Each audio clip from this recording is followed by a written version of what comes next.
left right out here. I'm just gonna do a quick video because it's pretty interesting. So I've heard, this is rumor mill kind of stuff, but keep an eye out. Apparently we got another Pfizer whistleblower that's incoming within a week probably or so.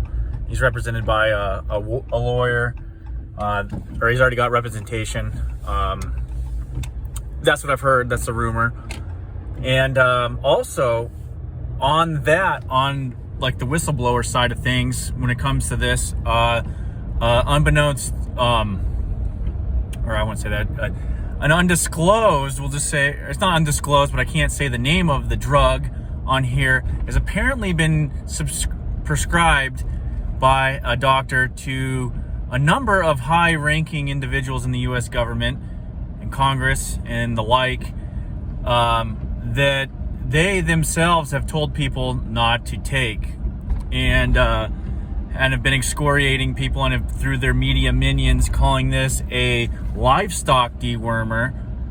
I'm not giving medical advice or anything, but that seems to be a pretty big deal. Now, the doctor in question who has prescribed them, I guess he is already named out there. I believe he might be Joe Rogan's doctor, possibly.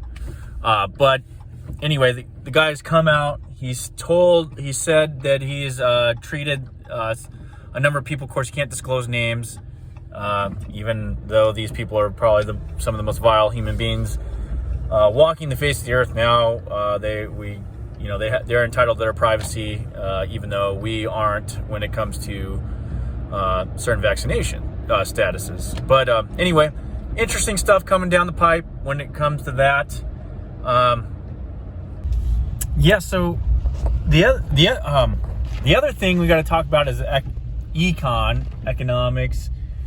I mean, if you haven't seen all the memes about the supply chain, or people, they have the cargo ship out there and people swimming in the beach, and it's in the background, and that's like, the Black Friday shopping. Well, it is absolutely insanity. It's not just cargo ships. It's not just, they say labor shortages. Well, this is all a function of monetary policy, which you're not going to hear that too much in other places. Sure, you can look at one node of the back on this problem, and you can identify something other than that, or just partially that. But if you go back a couple of nodes, the monetary system, the rate of return, the time value of money, it has been completely skewed. There is no real market. We usually just in the last number of years seen that in the stock market, where there isn't a significant market there. It's detached from reality, from the real world. Now we're seeing it in the consumer side of things, where you're seeing it in consumer prices. You're seeing it in the labor market, which has always been, which as far as I've been alive, has been extremely suppressed, or somewhat artificially, and somewhat, supply side of that. But we're seeing it in monetarily, because you got to think about, when you have low interest rates, that is a signal to the market there's excess savings. Well, how do you get those low interest rates now? Well, because we're definitely not saving money. Well, that's because the Federal Reserve, the central bank, is manipulating it, giving false signals to the market itself. And you can't blame people for doing certain actions based on this, because in a free enterprise system, or just in people's normal psychological dealings of the day, they react to certain stimuli. And though it's hard for you to understand this on a superficial manner, these interest rates have huge ramifications throughout the entire economic system.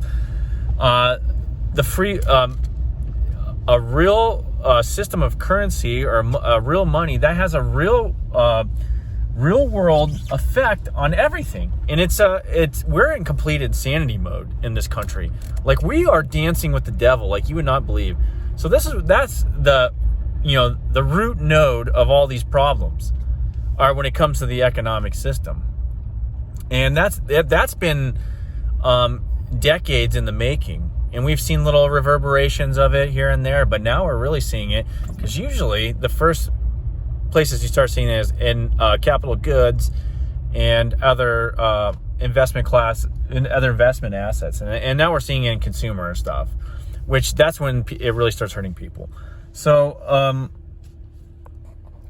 I don't know what to tell you, but the market's not based in reality. We know that. The stock market in particular. The housing market's not based in reality, but it's only reacting to stimuli, so low interest rates. There's supposedly an excess amount of savings. That means you can invest more in other projects than you normally wouldn't invest in. And that goes the same thing as buying up assets such as houses and whatnot. You see a lot of the investor classes now in there. They're pretty much muscling out the average person when it comes to purchasing a home. If you look at a recent article comes out there, there's a lack of supply of homes under 200,000. Well, that's because it can be bid up. There are investors out there where these dollars don't really matter. They're trying to get out of these dollars to build cash flow with them, so that might as well put it somewhere, because you're holding a dollar, if you want to call it an asset now, is actually more of a liability. You're losing money unless you're so you need to put that into something that's cash flowing. Another anecdotal thing. So I go to this grocery store again, another price raise in eggs. Normally you because I buy, large packs of eggs, 60 count, and normally they're in the $6 range. High five, sometimes you get some. I mean, it does fluctuate, week on week or, monthly. So it's usually in that range. And I think I said something in the prior, it bumped up to like $7 something, which is unprecedented in my mind. And then all of a sudden today it's $8.20. So we're seeing agricultural goods, staple goods, consumer goods. That's not a good sign. And remember that this inflation is not those price rises. That's not inflation. The inflation is the money supply increasing. What you see when the prices rise, because prices rise and fall, there's supply and demand on that. That is symptoms of an inflationary environment. So your base, whatever commodity that you're utilizing as a trading mechanism, money, when you expand that explicitly, which that is inflation. In other terms, there's a pretty close other definition of inflation when somebody else term, but it's still not. I don't believe it's as accurate as just saying that the money supply expanding, regardless of any other variables. By definition, money supply expanding, that's inflation. Deflation is money supply decreasing. But another one which goes along the lines of seeing prices rise in the grocery stores when the amount of money creation exceeds the amount of production in an economy. That is inflation, which, it's a little bit better to the real definition, but that's actually how you see the symptoms of price rises. So we're not producing as much for various reasons, or for the amount of excess liquidity that's out there, the amount of money that's being created. And you think about the mortgages, because that's a money creator when you go take out a mortgage, because the banks don't have a reserve requirement anymore. So you go and you get a loan. It's essentially they're right in the ledger. You're increasing the money supply. Now, as you pay that off, you're decreasing as well. But there's nothing tied to that. There's no productive activity that's being tied to some of these loans, these consumer loans. So in fact, you're going to see those price rises, those symptoms of price rising when it comes to